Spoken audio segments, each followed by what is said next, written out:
Mami Maya Shafo Akwa Bashonko and Fambra Showdown Jumedia School Kumasi Online TV and our face on the friends of Ken TV. Now I for fro as Answa Baba to ye and Joe Mangana Honson, some dear H. Shaguni Equasho and 1T and I ended the Mababechi Major Medins and Paninano as some more ever video man say Mashonia subscribe to the channel Mami share video we mount you bonus on share from more before fro now far wide channel F comment session I say Emma Monita say Jumedia dear Abrani Abrebi I minimum 1 day did me 2 January Hanum say ya now also what so dear our comment session I say Eddie Mame and then Monday communicators Bababets Nasi ya better trade and conversation and some about one crata and Munino Hana ATP better the bow now pense in mo Eddie Mayan me I today Jem did Jumedia swashon mo Midi ene Nanaya sa when you make Obi Shwada Roma and I meet to me Eddie Jumedia as some more a lioness clinic GH Mestre Yarabia red also which ya wunya redro no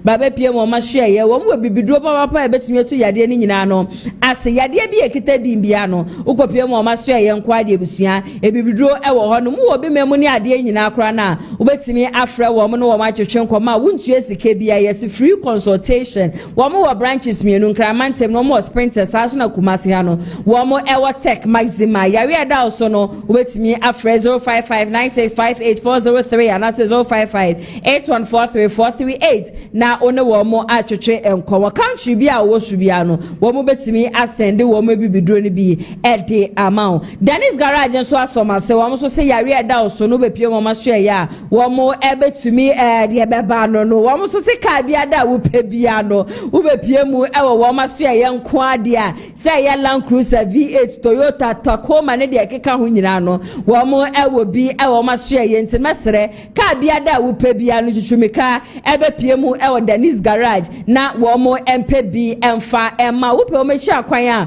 wo mo e wo Kumasi asokwa wo mo ni TI amas e na edi inhwe ni mo betimi afre wo mo e 0550623377 na one Dennis garage for atwetwe enkomo MC ayentu fa na enne ensempa na ya sewa me de esomo no yentwetwe ho enkomo ende ye man na ye wo mu no akwakwa ye man bia se ababa wa na sa brantie si so nyame ye na dom no tumi wie senior high school yi bi se enye nsanu adwuma eno obekwa akohua na se nipa na ha ne ho se opeso obetena office opeso ono so be ye te se MPB opeso oba no be ye ne ho te se minister bi ana se bia wo pe abaye adwuma bia ya kane no ne ye kane se eye who you know but sabre ya me no ka say it is no longer who you know na mbom no ababe ye does the person you know knows you and is the person ready say obeba be support wana adentina make sa last weekend election chankasa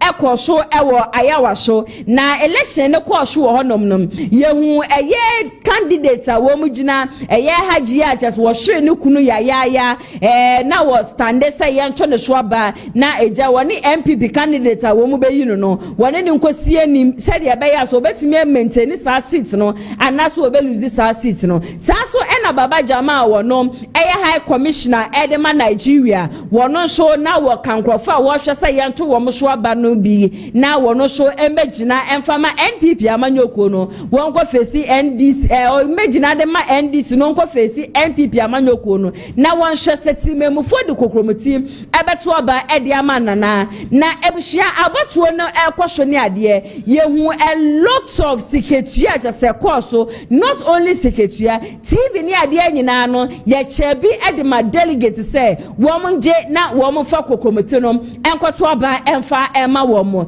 and I think Saturday na watch pepe so MPP amanyoko wo mo so ko select wo bi a obeye wo mo flag bearer in the 2028 election yet kroma no see na youth no wo hyeso na youth no esu ankasa na wo mo su no nyina ne say unemployment eyade a ha dwunye papa e wo yaman mu nti say yenya wo bi ti say Kennedy akombra ko in Agyapong na out of the aspirants ne message na ne say ba meba no mi baby adwuma mo amako school da mo amonko school da mo nyina ne mebi adwuma e mo bia enye bia ye na so day of election ye hu de ekosho delegates a wo mo je 500 Ghana cedis free ba omia ho delegates a wo mo je 500 cedis free Kennedy ho any delegates a wo mo je 700 Ghana cedis every Dr. Brian Champon ho ebi kura de woman na si form say because sa sika na woman pɛ no that is Brian Agyapong sika ba ye no woman san kanti e wom so ma gisika afri Kennedy ho o ma gisika de afri ba omia won so pass wom de kokromoti no ebe kwa akoto aba e de ama obi say osimesi anaso wo benten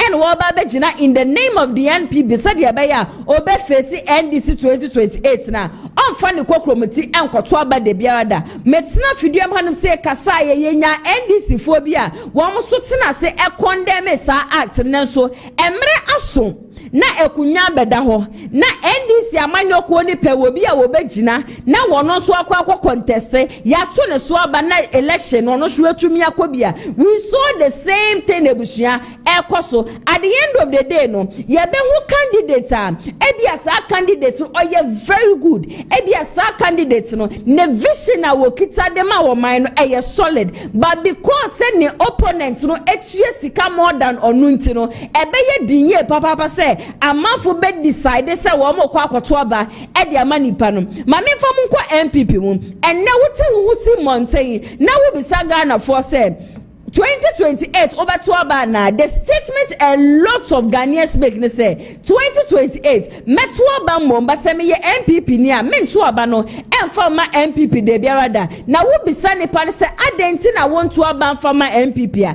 na sama wo kan se esam se candidate a me na minim se wo ba wo beba be boa me no sa candidate ni delegate akodi sika nti no wo ma fa kokromoti no antu aba emfa ma sa candidate no and some even go as far as say one more refer yen to 2020 to 2024 ebra na your former vice president and ne one no na MPP amanyo kwakoto aba kwakoyi no Dr. Mahmoud Bawumia or your vice president the lectures are papa we maya with the economy na enne ye hye said ye bra no omo wa bai mu said the economy netete proper san ye said ye na wo mo opposition said ye na wo mo kasa ehye youth nim crying ye beba bebi adwuma ye beba be yesi ye beba be yesi nenso ekwowie chie no the former vice president to be gina simpie so ebie na no ka che Ghana for say ye the interchange to ho near the Ghana card to ho no ma ono no obefa Ghana card no e de eja interchange no wo ho no are we fighting say ye pe baby a Ghana for that ye ho be hen ye ana say ye pe card bi I am not saying say Ghana card dem for so ni so no I am not saying that but for someone like your former vice president to stand on the grounds and then make a statement like this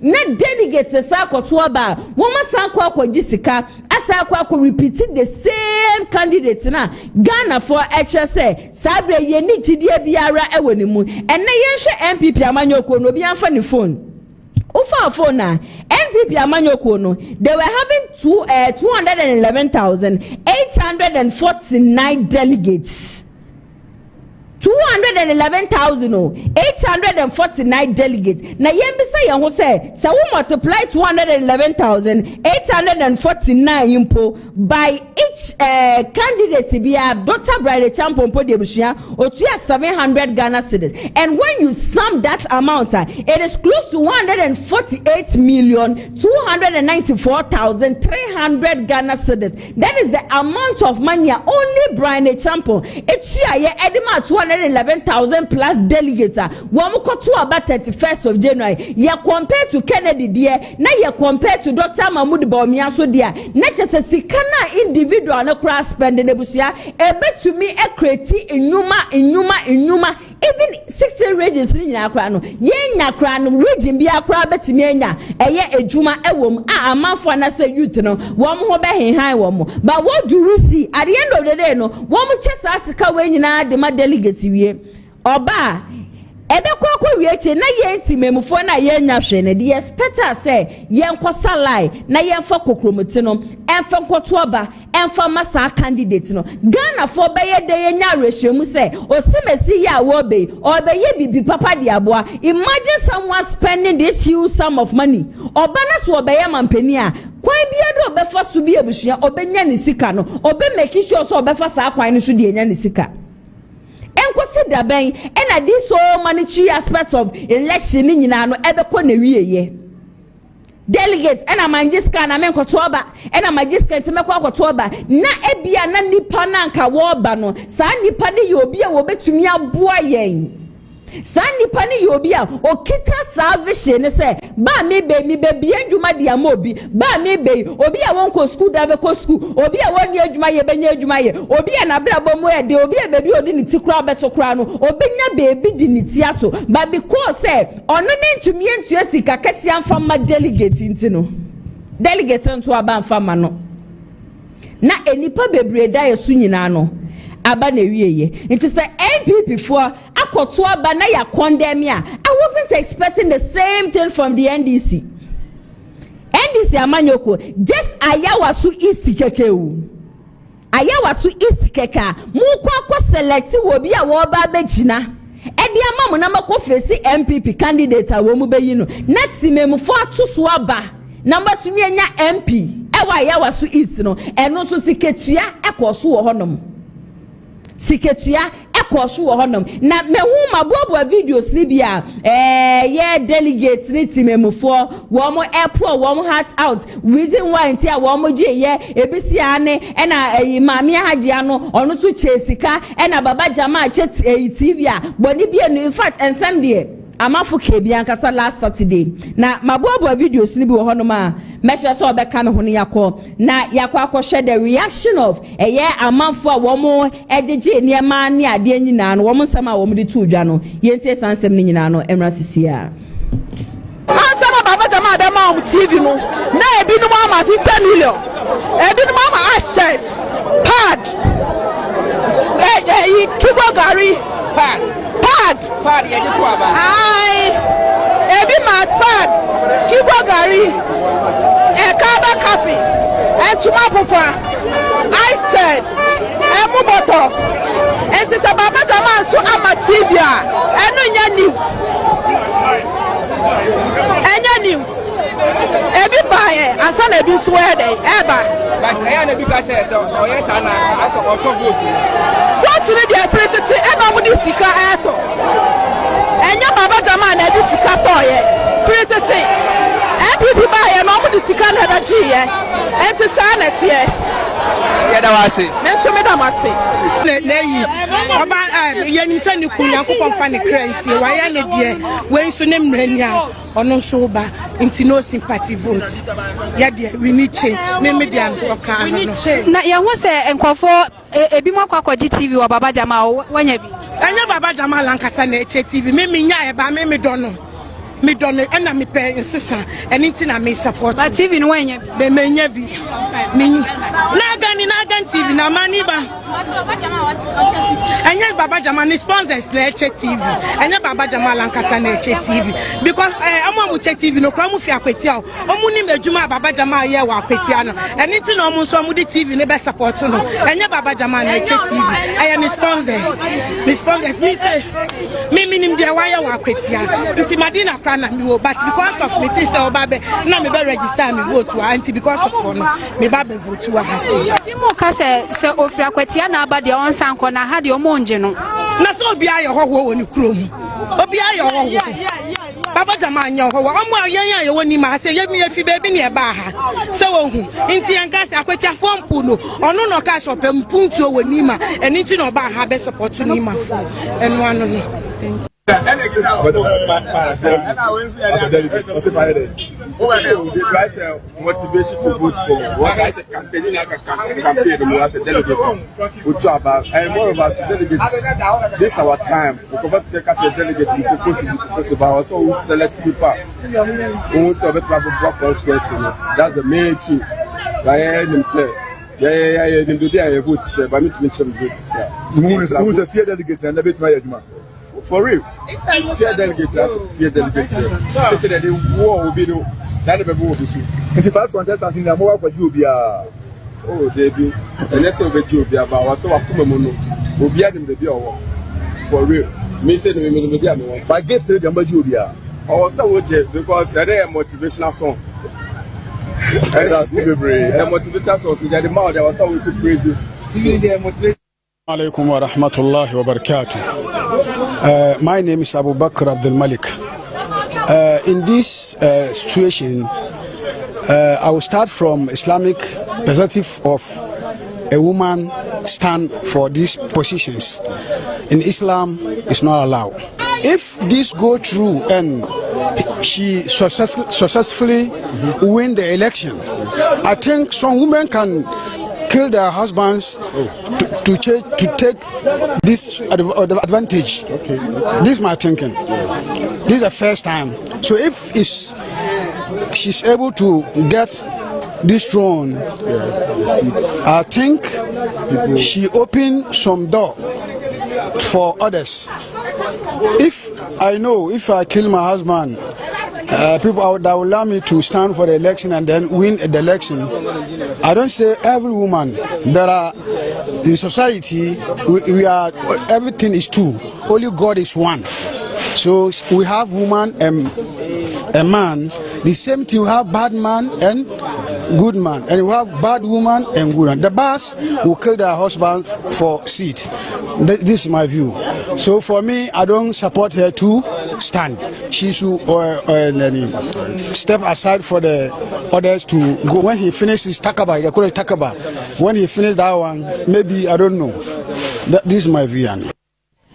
Sia eno ene yakwa share abanintin wo share papa ya wono kra no waji TV bia o say it is a way of motivation ane a motivation bi ene ye dia ma no yatmatna ha kapense se delegate ekoto aba na say bia mo be decide so okay delegate ekoto aba nyina wo bia ngi 200 Ghana cedis enfanye case ka it is okay, it is understandable but yen hwe se utam a whole 32 inches TV e dia ma delegate se wonje onjina no so na wonfa kokromoti no ento aba emfa ma wa enya de bebo for all you know. I am not saying say baba jama no nya ni papa pa want to me emwa eya ya waso for men kasa but yen hwe ni say mami na bia mami bibi papa bi wo mami mu na mami betumi aboa eye ne constituent for na because say baba jama wo sekenti no baba jama kwa akoto TV aba be cheche de ama delegate na delegate ejina no so akwa akoto aba e de ama no baba jama na so be ye minister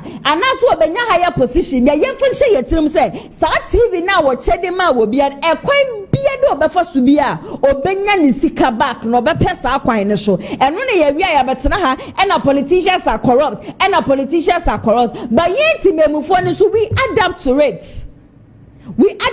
see ano san krofo we ya wakoche TV ni ade ama wo mo no nyame ya dom na the day of election nso duru a mepacho wo timemufo na ebe kwa akoto obade ama wo ne day na wo de be ma wo mo nso emfaso ben ena sa timemufo ni benya. It is so sad to say we live in a country each and every politician ade ba ko odwen why the next election. Politicians do not even care about your citizen. And now we are youth. My biggest question is say, what is the hope for you? If you are Ghanaian youth, we hope would die so any day because politicians they don't care about us. It is only when say election about bedrua and a woman done woman ni eshayen. And then let me break this news to you all. Kennedy Agyapong in Agyapong. NPP delegates. Adi see why I was want to repeat the same thing now. Kennedy ne message anekita na ya powerful for nyuma ho a woman to abanfa mano. And Kennedy say 16 regions ni nyina no oba besi factory e wo region bia enne mande busua me na mo kase wo ma hyase. Nipa kita vision ete say yo yanto aba na mfa mano. Yanto abani pamfa manechi no o say o said the amanfo ni adwuma ye wo ne man mu in fact e ma ne re ahuye papa into 16 regions ni nyina region bia no ono Kennedy akompre ko in Japan obesi factory wo honom e de amasa region no Ashanti region ye de we kire he ya ukopia mu abinchi a asase kesia Kennedy wagidi ato honom no de besi factory e de amaya asantefo na so ye koreche ye se MPP amanyoko ni na ye pe abre bia ne MPP party ne ba ene ye ni bejinti ye bekwa akwawie no ni akoto oba ne de ama MPP amanyoko na busia ye akoto oba ne de ma MPP amanyoko ni wie mpuntundwuma kra asante mantema ye nya bi Asante Mantemo, Yebi, Naso January, December 7, 2028. Ye benye team Mufa, woman, I best form said, Tim say, may your MPP ni Namfa one candidate MP before the Nebaba, Metro Body Amano, but we had this personal, Obiana Nokache Ghana for say, Ghana card, as one for so, essay interchange, making Shunani Krum Temali, near ye interchange, Ewa Honum Diamano, but not Boss Shakra, now one share Yasanta for no, 3 interchanges. Muba component to me and young farmer, a Katie phase 2, or meant to me and young farmer, a call from market, and implement to me and young farmer. But we will still have people like when we decide to see about 12 Diama MPP because ye dosa party, no. But we had someone I want to dear. Or see me by a man penio, maybe a juma. And I am telling you people, what shall I say? 16 regions in Agyapong washas ye na baba jama ye bushia wakwache TV ni adie during an interview any ye baby son say TV now wache yen oche ye said ye be ya manfo nto abanfa mana na bushia na respond na wode ma ye ne say we enye bibi foforo. This is not something new. Enye we na 1 year bi dan just obi kwoto aba na wono no koma ni TV ana ye den na loan ni ade kra no e ade a wache edema wo mu yentie baba jama ne nsem no emfemra sisia. Some delegates have received television sets and they say it's coming from your camp. Could you confirm or otherwise? So if you give television sets to people, what is wrong with it when you give things to people? This is the first time I'm gifting things to people. I have been, those of you who know me, know that every Christmas, every occasion, every instant, I have put down 2.5 million to give free loans to people. So if today you are giving, people are coming to vote and you are giving them something, it's not buying food. I speak. If you have listened to me, I say, look, if somebody gives you gifts, you can take it. But allowing that gift to influence your vote is what is wrong. It's not a gift. It's allowing that gift to influence your vote. Then it's wrong. By giving gifts, all this week, you think that you can bring people together and you give them water. It is not the item. It is the intention. You understand? And I don't think that I have gone around, I've spoken to them, I've met people, and that's why I'm still saying that I'm hope and trust that they will see reason with me and come along with me. Your Excellency, the timing isn't not just mentioned. If indeed gifts actually happen, is the timing not something that you should worry about? Timing of what? The timing at which the gifts were given. As you are talking now, if I give you gift, you want to take it. Your Excellency, we have time that we give gifts. Ebusia baba jama no nto ase bibi body bie ne ho se o chewo bi ade na ade na ode ma delegates no enye se bia wode ma wom so mo mfa nkoto aba emfama no. But I want to say this, se baba jama e che se wo ska e wo hono motumi ma loan ni ade nyina no boni bie ne ho. But one of the things Anokye Bebuani said, if Baba Jama wanted to share television, he could or he should have shared the television earlier on, not Saturday nano panebusia, yeah, kwa bano, and I will buy say we are some sikenino, and I won't kwa bottom negu, I will buy check TV at the Amobi, and I had ye shua, and yashenka wukunumpo, at Danny Benkum shukunun tiase. She also shared 3,000 Ghana cedis to each delegate. Na mi bisa say, sasika na haji also share. Ye no so nya sasika ni free he. Oba wo kunewu. A wo krade ye so kunu wo krade ye wo say we share dem. En kan kasem ni abeka say also ye kuna. The widowhood rights, you would have to mourn your husband for a year. Me said no. But this woman had money to share 3,000 Ghana cedis. Onya sasi kani di free he. Onya sasi kano edi free he. And the siketuya mama fu bebre the youth no ye de yesu nyina ba na wiye ye because of siketuya. Because of siketuanti and the youth ni ye de ye so ba na wiye ye.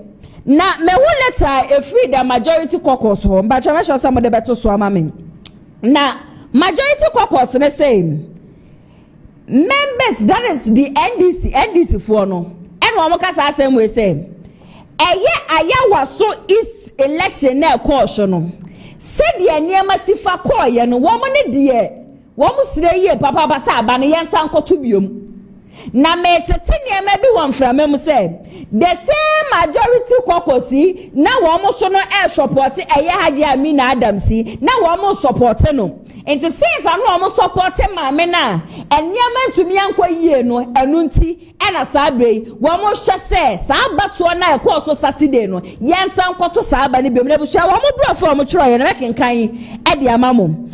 This is coming from the majority caucus, Parliament of Ghana, Parliament House. The NDC majority caucus in Parliament calls for cancellation of Ayawasu East constituency primaries and disqualification of candidates. The members of the majority caucus of the National Democratic Congress in Parliament has become aware of the widely circulated allegations of vote buying in the just concluded NDC parliamentary primaries in the Ayawasu East constituency in the Greater Accra region.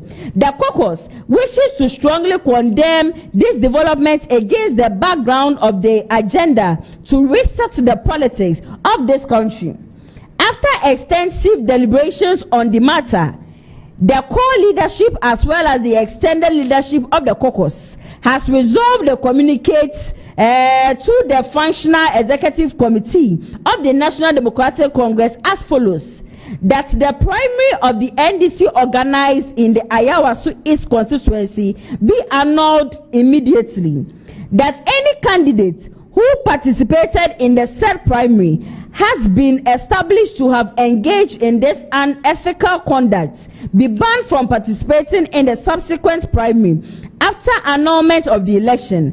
The NDC majority remains committed to restoring integrity of our politics. Thank you. And signed by Mahama Yariga, MP, that is majority leader and the leader of governance business.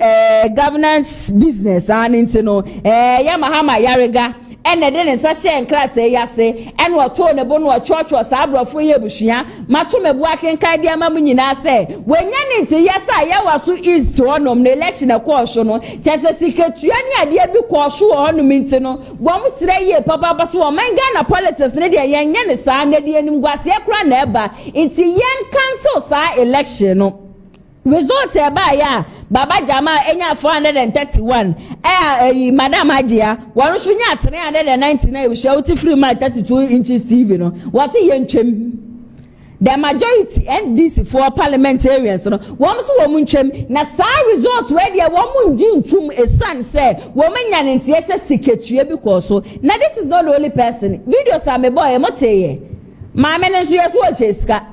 It is a year chema na any kwan so wo participate in the election and mebisa say Madam Haji Amina Adams no is she going to participate in the say year chema or be participate in the next election ana.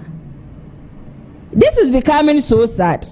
Na ye no kwa His Excellency John Dramani Mahama wono so ni spokesperson Felix Ofosu-Kwakye wo so release letter tetenti a wo so de e ba ye no na chese se dem di kan ye me ka kire am se ade a chese Baba Jamai wono na commissioner to Nigeria into wo de wo so letter presidency communications ma shamo friend no so nto so mame wo so the letter tetenti ba ye wo chese president will call Ghana's High Commissioner to Nigeria. President John Dramani Mahama has directed the immediate recall of Mohammed Baba Jamal Ahmed, that is known as Baba Jamal, from the position as Ghana's High Commissioner to the Federal Republic of Nigeria.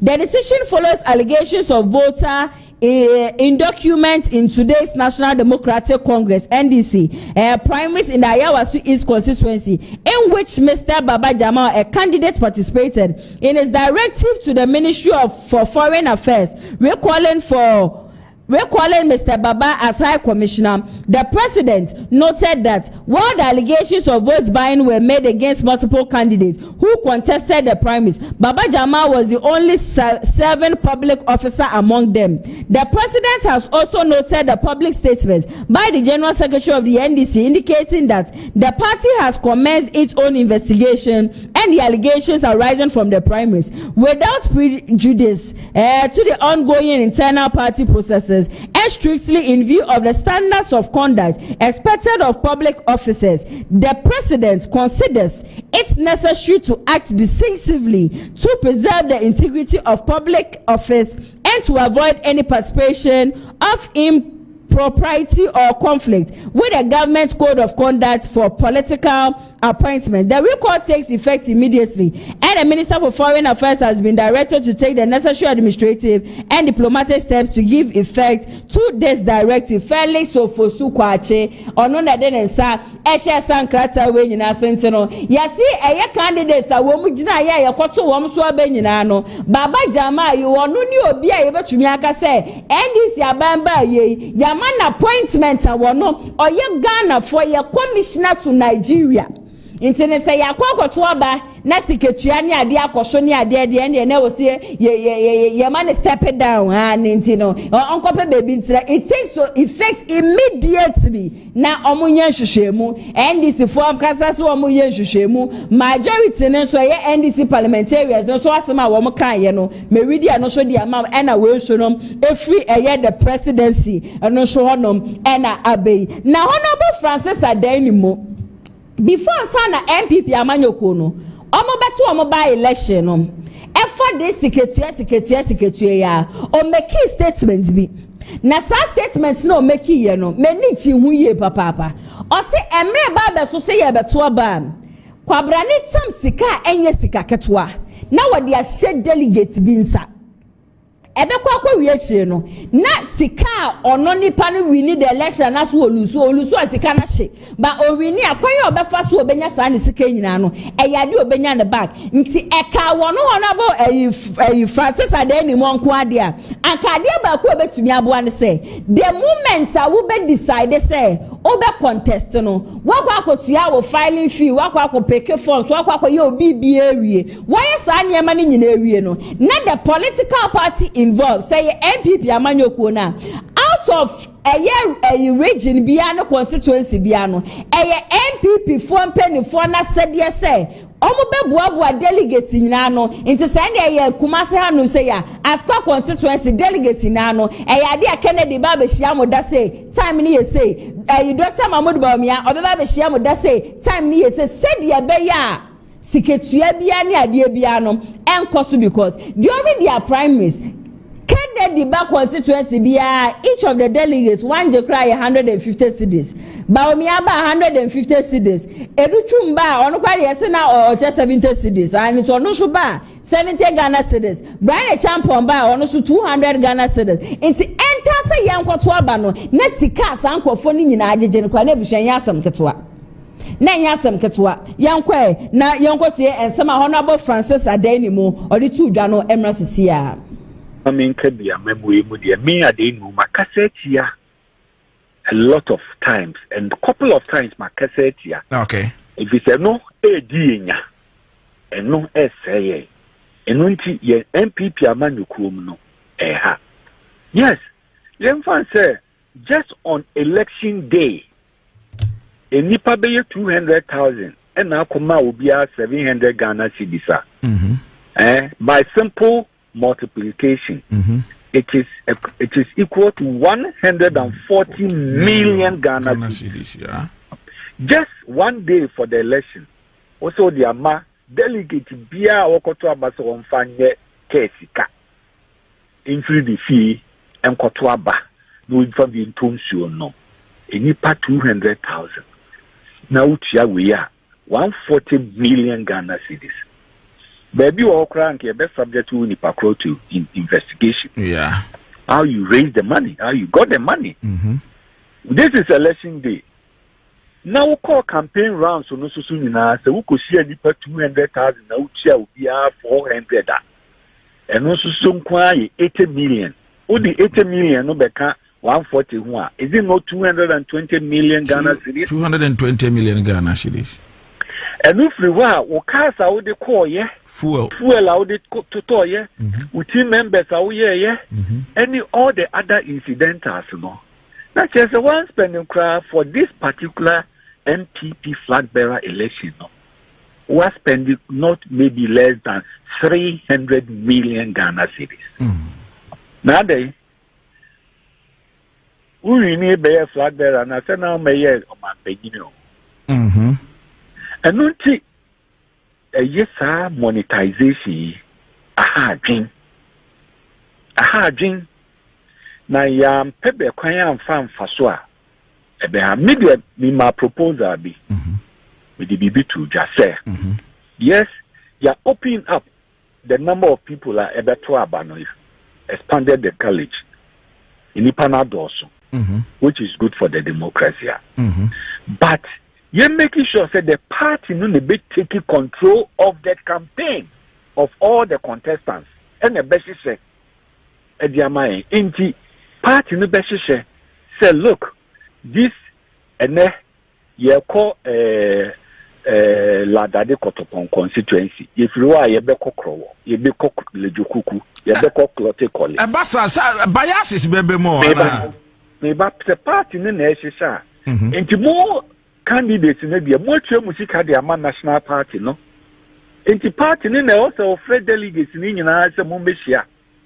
Each constituency, more Mobetua Banaya, contestants neighbor, more Mabishia, more animal Becassa. Contestants be anywhere Kakuchesika or Honomo. Okase we are. It is for the executives of the party to ensure say members member bad yemo. Omu yeso. Honorable Francis Adenimo and Yakwakotie Nsamabano. Into Utie Kasayene dia. Sanka election because what the party should take over. Nipana kwa peke the funds why you obey bia. Na party ne take you over. Said ye beya. Sad the huge sums of money just say ye do rare money adenano. Ebeba ne wie because at the end of the day, sa delegates akwajiska, delegates akwaji TV ni adia. Nami amete hana menya shenu expect me mention ya humacha 5. General election. Na me nkwoto aba ne mfama. I am not going to do that. Me sorry enquire sadie no. Nti ubewie no na enipa bebre na buafu me se enne the new patriotic party e wo ho no. Me cut the number of people a wo mu buafu ebusu abeji mu nsem. Me cut the number of people a wo mu buafu a wo mu nya ready say 2028 wo mekwa akoto aba ebeji mu nsem because of this same issue. Issue kro yawo. Dia ya pen woman fanemma but obi a wotua sikenti no ya beji saa sika no ne akoto oba ne dia ma wo bi foforo na dia obeboa no wo mo fa saa nipa ne ma general election you want to win election. I am stating it again say wotam sika dia ma delegate say wonje na won fa nkoto oba dia busuanka ye ka say ne obi be say TNT dia nkaboni bi anim but the amount involved too much. The amount involved too much. Kennedy 500, Bamia 500, Brian 700, Kaboma 1,007. Multiply that 1,007 by the delegates Jinaye. Multiply it by the delegates Jinaye. It is too much. I think we can do better as a country. We can do way better as a country. And now we could more a just constituency. Adia nanwada. Ekwa show hono ma we bi kwa show bi fufuro sa nipa no eye wo mo MP ni ade matena se adwen bisa say why did that thing go on nebushia I was so sure say me ko hu lawyer Kwame Nkrumah ne baba ko onu kwado me na me the sense of lawyer Kwame Nkrumah ye bisa ne say adenti na ejeso constituency lawyer Kwame Nkrumah wo mo pe na asem. The response now the man say bra na John Kuma ti ase no esanse na John Kuma no kita appointment nsi no abra bia na John Kuma entumi emba eye ejesoman emme hwe de ekohwe wo honom oba yesana na aba na e power obenya appointment but when it comes to someone like lawyer Kwame Nkrumah ono oba ye na aba ni power ejuma we nya bia nye oye just an MP into ono abrebia no owo constituency mu hono ma ebusua oye adwuma wo constituency mu hono into enkrofo na John Kuma ebra no ote ase na wodi sika si wo mo so odi we si wo mo so mo hwe na mo nsiesie age so no wo mu di sika na no mo nya saa niema ni nyina alo ya Kwame Nkrumah ye wo ne de sika no oni bi ntu on fe nkosi obi so no eno na ama lo ya Kwame Nkrumah ne ho abatan e wa age so a age se nyankopon wan fa kwema wan hwa lo ya Kwame Nkrumah 2028 enkrofo bi betu na de ehwo They are not ready say Womobema lawyer Kwame Boateng asanso over 2028 because of obi selfish interest, obi selfish gain into no. Say there be just John Kumatias and the sika ni si ya show. Na ya ne yeche, ya ne show and the sika ni ye di appointment to kraba ye mfa mo bi ni ade ye beton. But lawyer Kwame Boateng woni bi into no. They want to sack him as the member of parliament for a Jeso constituency. Ebusha yanko na yanko ti abrante ye ja wono so kasa ye yes the son of a lawyer Kwame Boateng. Yanko ti ansem no so enfemra sisia. Say you no adwuma so a wabo na ogusa wo ye wo Jeso constituency no. Ne bone kase pa no ene say ya nti no nipa bi asori agina ye pese ye tuni fi na kunya so no. Ne bone be pa na lawyer ai.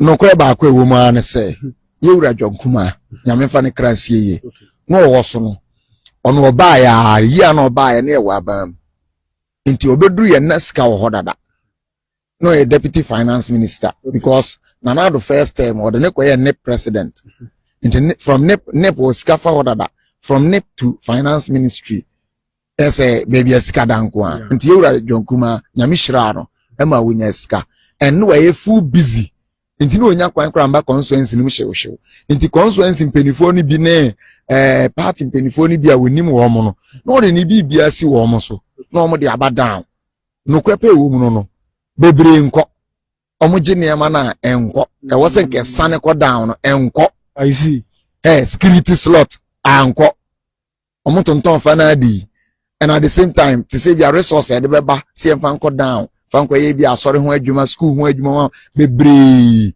anko even Nkrumah na ni so adi hu na da na ni so na so but omo anom wo district level no edi Nkrumah hwamo because o kaso ye temperatures e wo constituency we ya e wo just constituency ya ebida kwamo so won kwamo pitch na astrotef no oh kama sa na o ye se ko ye 10 ni nyina bisa se 10 ni nyina ye kwamo efiri wono ma de hin sa wo biom ba jo ne mekere no ye kwamo firi wa ebi ni ba bia biom dia kan nyina ye uncompleted ebi kro wo kro makodwa to wo kra a wo ma anye so wo ne mekere no enti Nkrumah sa ne ma na ebe si sa mpenifo no so no omo fom no nyafu so atiase be lawyer Kwame Boateng ba ha no o se ono no oni bi enti won fa ngosi obi so ono akasa betu anamon lawyer Kwame Boateng body awa ya no so won fa ne ma no ensi constituency executive bi so on fancy party penim bi aso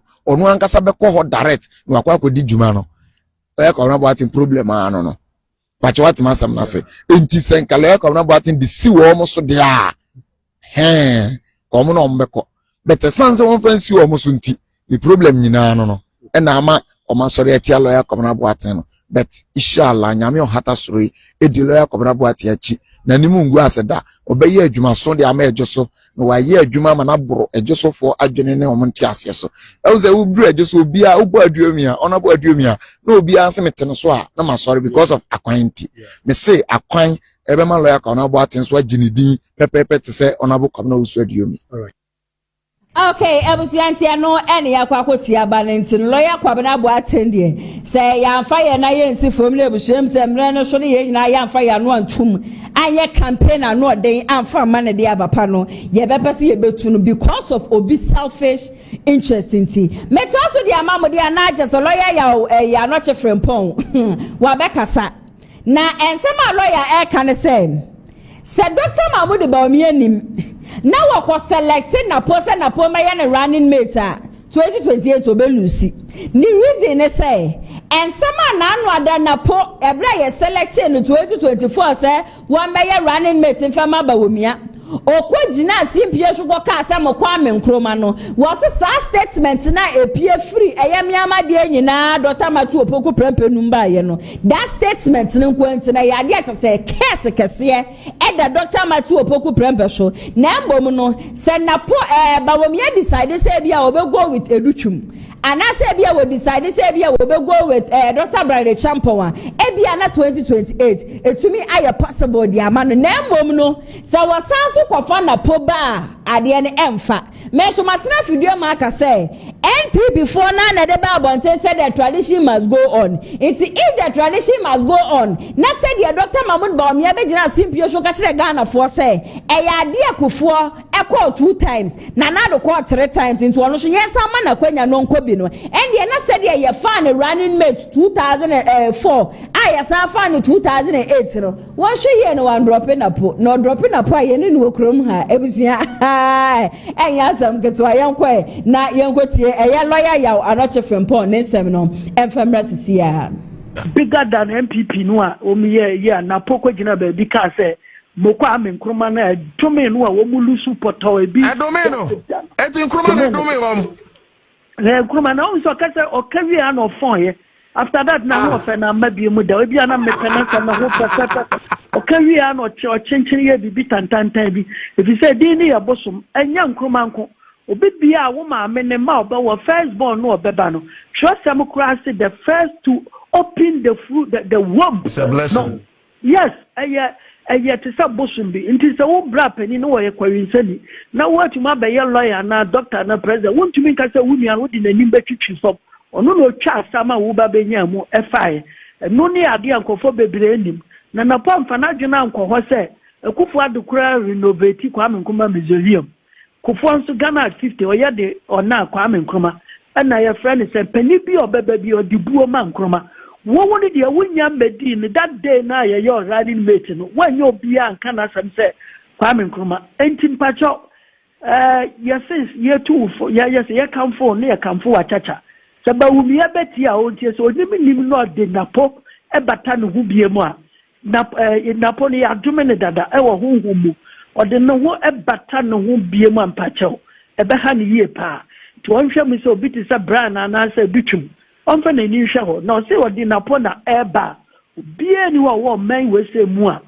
na dwene da ho pa no ni made a Kwame Nkrumah ya ma o man na kumase no ogina dome Kwame Nkrumah no ni bi se Kwame Nkrumah na si Anokye hospital no de Anokye din e de toso Anokye no ya Nkrumah kromini ani KNU UST ani all the big schools e wa ho mayimu ani osan ya se menhia asante nyine be ya live president of National House of Chiefs you know osan the headquarters this menhia ana wo wadwene ya o se wo na na free menhia ndiada na wo pobi edi na tema Kwame Nkrumah na obedi na asa wonim wo fa ahudie enti mesrawo se mahama aba na embarrassingly what international conference biara nya Ghana nko ye bisa Ghanaian president ni sa dentina say di no eda mo airport no so na mo president atamels de Kwame Nkrumah statue aba AU Addis Ababa say ye use statue no na Nkrumah was the greatest African na wa me ye de akwakwasi wo mu nyina esum no na wo man ni mu de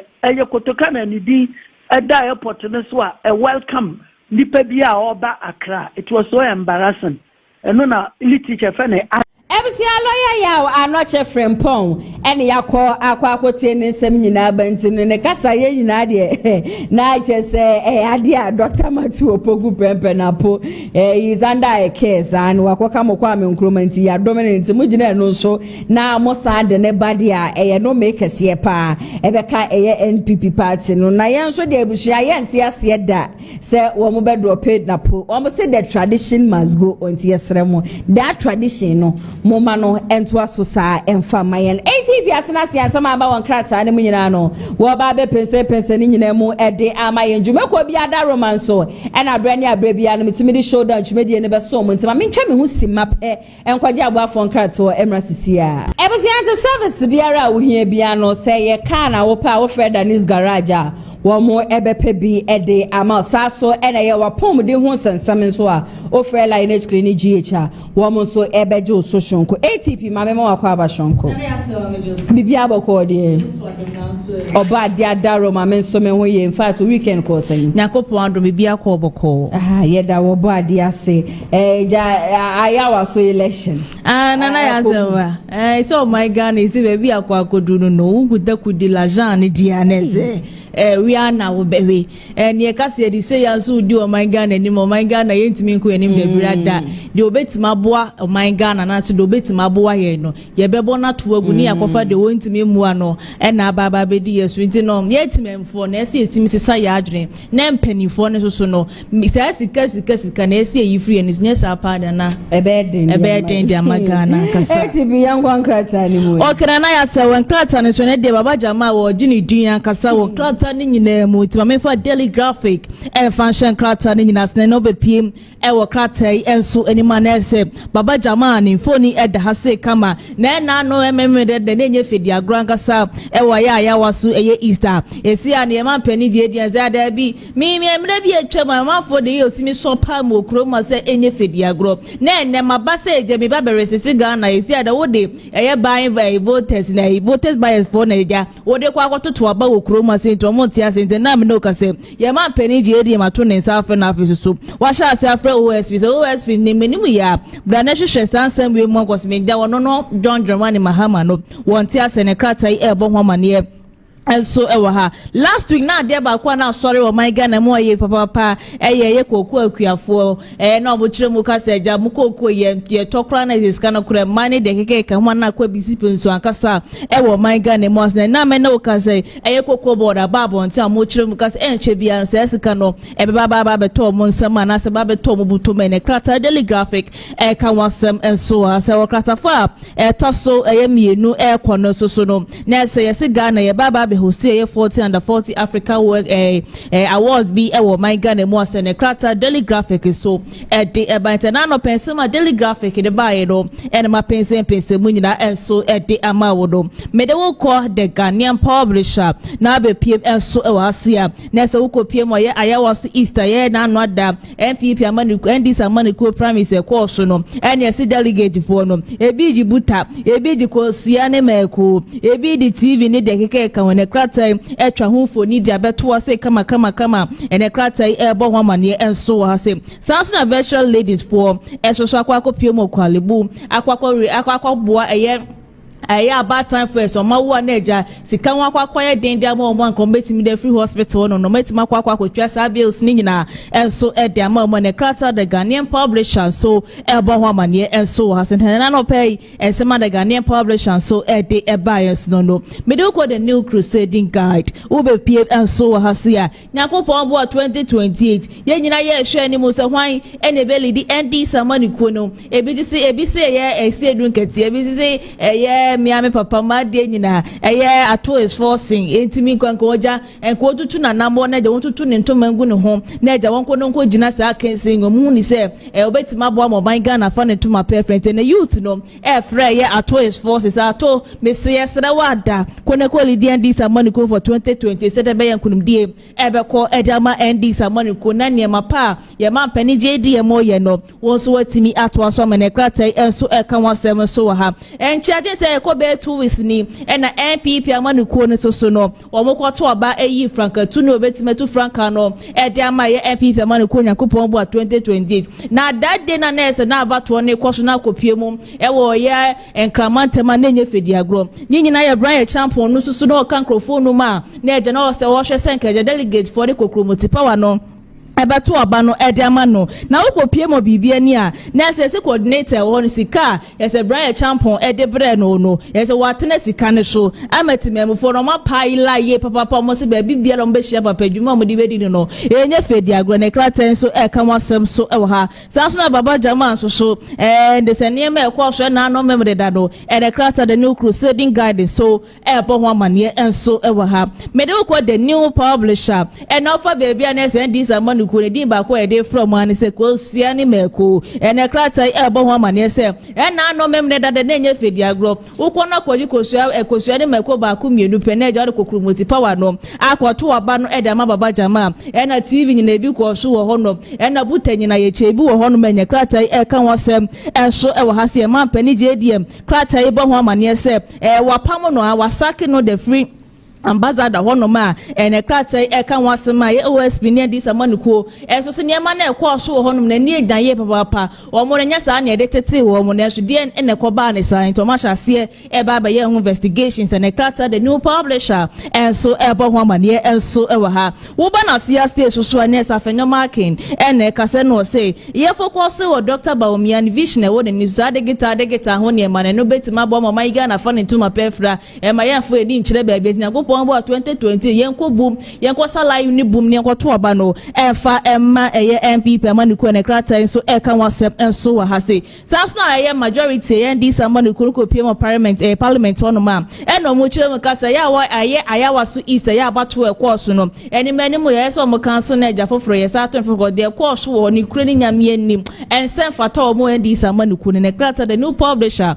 enso ede aba mede ko the custodian na be PM so the custodian so a na say minority no e no maso jan kasa e de gu eye ND samanuko ni e ban panije ediem eti so pa ye se ni nyina ne say ye kokoo farmers for no sro ma dan krofo no mo breroro eti animani bu ya munye no muntwe sika no emfa ma mo ne krata so e ka wasem so ha opon kroma ba be kasa was it 24 hour economy na another ye ND samanuko ni ye ho campaign chenchire chan kasa wo kroma se be bia be fe be 24 hour economy no as e be wura mu 2025 ye to esi ekunya so besi na ase yenhye de ho ne ma bia ko ne oni se sa 24 hour economy ni timi baba beboa ama youth ni bebre na anya ndwuma ye na hwe na ndwuma sei no abo youth ni ti se de adwonso aba akokọ ne krata e ka wasem enso sanso enda ya waso east ye abato ekọ so ne mese ekokọ so honom ye buta ni kosua ni mako ni TV ni moto so ye che no ene krata de custodian ni mu ase no ye twa ofoni kama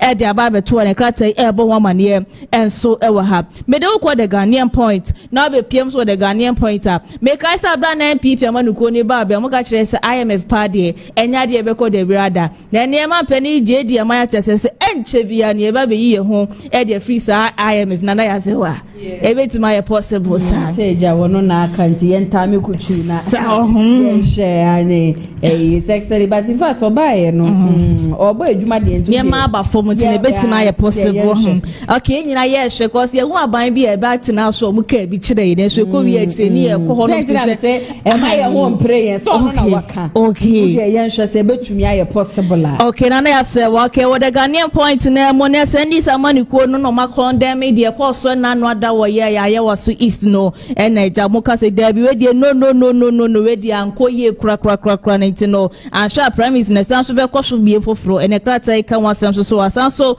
ena baba jama so ne foni eda ha se ne krata e bo ho amane se na no ada memne da na kopiem e wa ya waso a enye fedi agro wono ene di nkunim e wo ho no ne krata so e kan wasem enso e wa ha mama for the Republic Press enfa ento so ne so baba jama ni foni eda ha se na krata e bo ho ma se eja twa ne to ankasa eja guni chema ankasa na so ye hye ankasa eje fedi agro ni nyina ne se OSP di amanfo be hyase ne ma ekọ so na no memde da no o ma hyase o mu hwehwem enso e wo ho no sanso ena Brian champion so ni foni eda ase kama kratai ebo wa mane se Kofi Pinto e kire mu e ka kire Ghana fo nyina se Brian champion di anhwe nyakopon bo a mne beba NPP amanuko no e be fa ne se ono na mbetu franka no e fa ma NPP amanuko ne kratai e ka wansem so wasanso baba jama won sensem na enso ha na we enaija lepo doctor ni bi e da kopiem o sere Ghana ne empenifo e wo my Ghana mu ase obesere o madai se akoho na ye too much ankase wo kuro ma se no bi wo fufu okura na adwuma okotwa 2 chos ansa na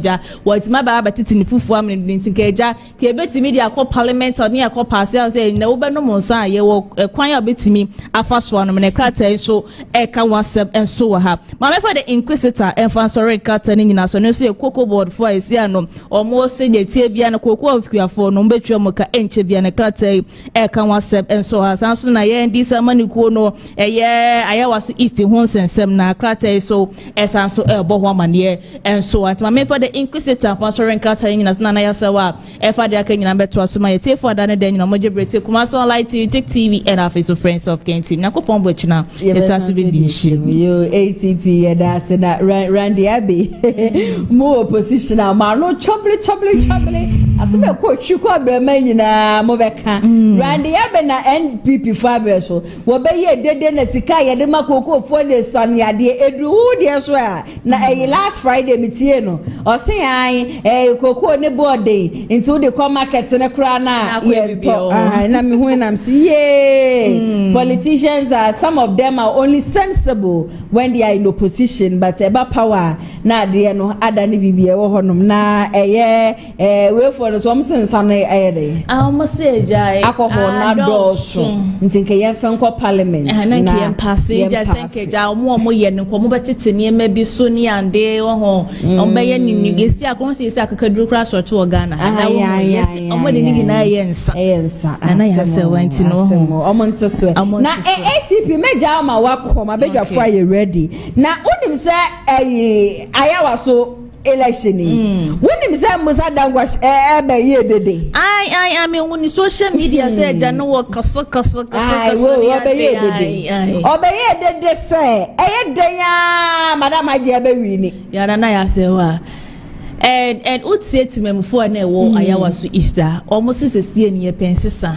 yembe petwa so bia wukuru mu ase and ye ba ne MPP and NDC MPP ye party bia se nde wukuru ye MP no owu a de tie bia wo an ye be ma wako but the ba ye no so ATP we de be ba won so na mema egu parliament house o mo yire no kunkum wo mu nyina uncle it is becoming serious yeah but you say this for ne do mo won so sa de ma ne so na ba ne say na we there but the people also na me hu nkofo mo ni ma mo bu efu se ma me na no mo pe haje na no mo pe ebi meti se bi so ka so mo hia nsesa mo hia change mo pese e beto aso and o ma to aso sa o ma bere eni abusia musa dan kwa na anu ada wo be ka se ba omi be wi ni aja so obeje ne samba wo krom ha wo be peja na betie na ane wo no ade ne de wo de to ono ma entom fom na so o ka se ba omi be wi ni na prophet Bernard election no it is not about prophecy be ye dede oh ne di aba na ne di aba no ya waso hono no so be ka se ade ahaje abedi nkunim na baba jama de kane no na nko obedi nkunim na wo ye wo post ni ade awie no mu hu se da bi ade no emfa baba jama na so ko wie chi no na baba jama mpom na edi nkunim yenkwe na yenkotie sansem no emfa mra sisi a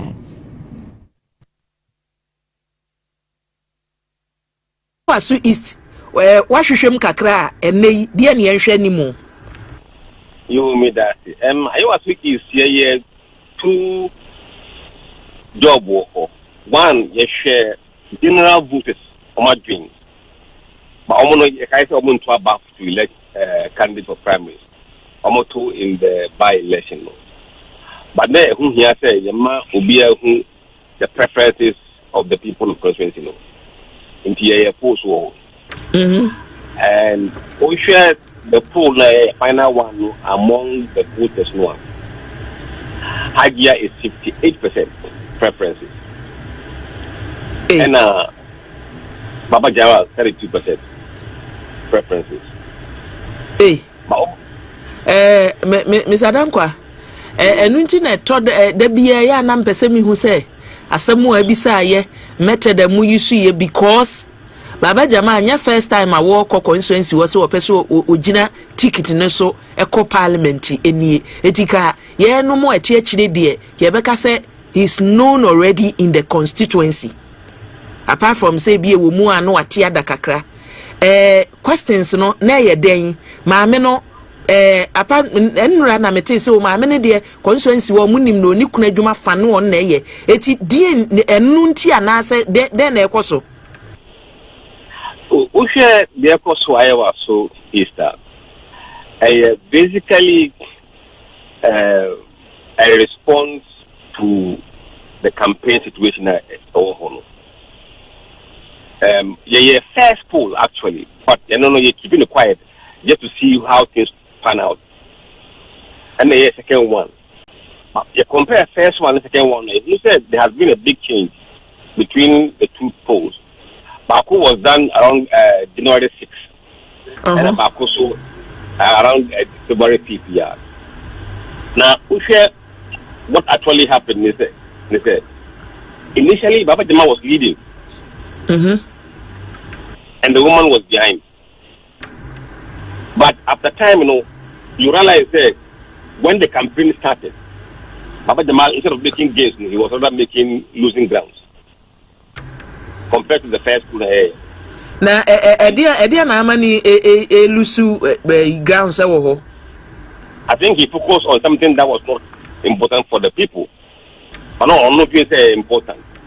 With Ubekaya, there was issue of the religious right for the widow. Yeah. The Ida to every Muslim, very sensitive.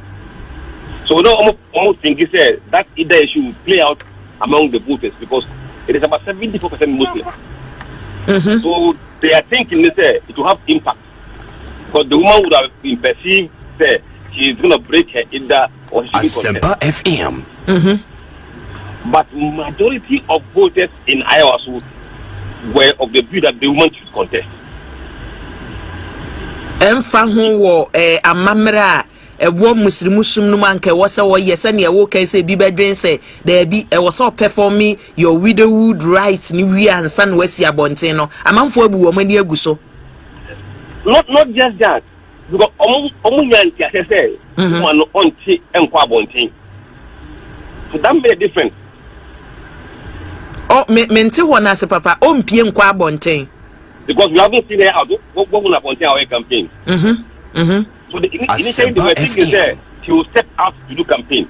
Okay. Play on the sentiment of the people. And almost one piece. So it didn't work. Afina mate ho no ase eti na me ahifo na eye campaign ne ma no a wo ba kunafo a wo hye dem na wo renie. Generally across the country, about 20% of NDC delegates are female. Generally. But in Iowa, it's about 33%. Who had a campaign? A man for a campaign.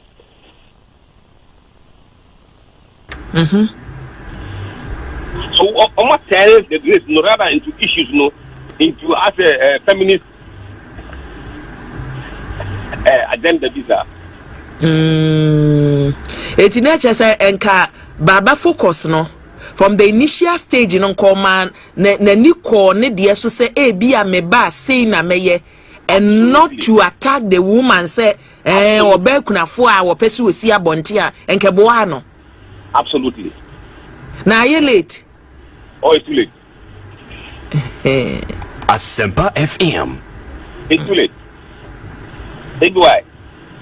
Campaign, art and science. The art aspect no the communication side no. The science side no data no. He was flying blind. No nim the course.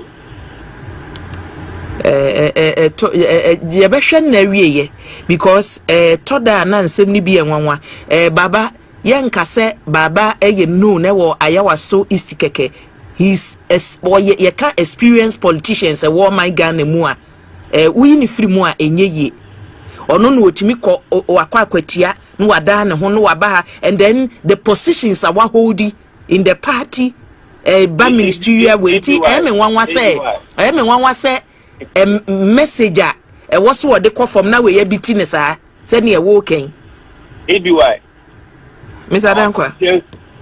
Our politicians, no matter how seasoned they are, if you don't believe in data, this is what you get. Or if you don't know how data is used, this will be the result. Who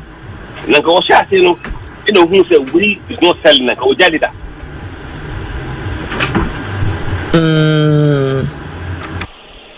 Eti de chese de ebesi anya si awie ene oba na ebedi animu ewo Ayawaso East constituency.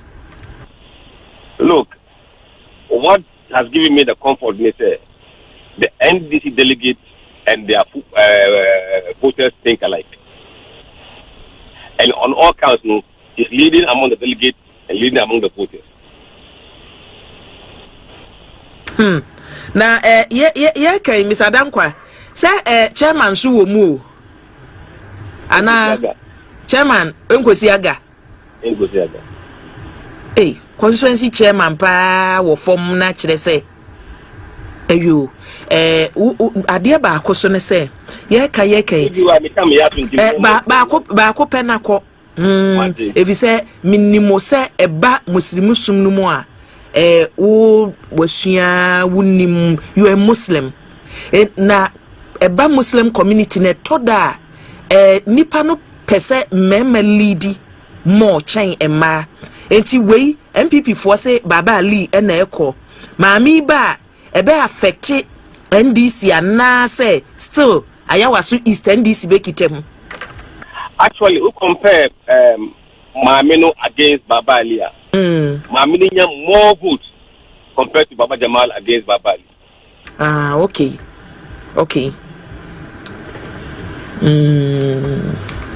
Mate who is more popular in the constituency.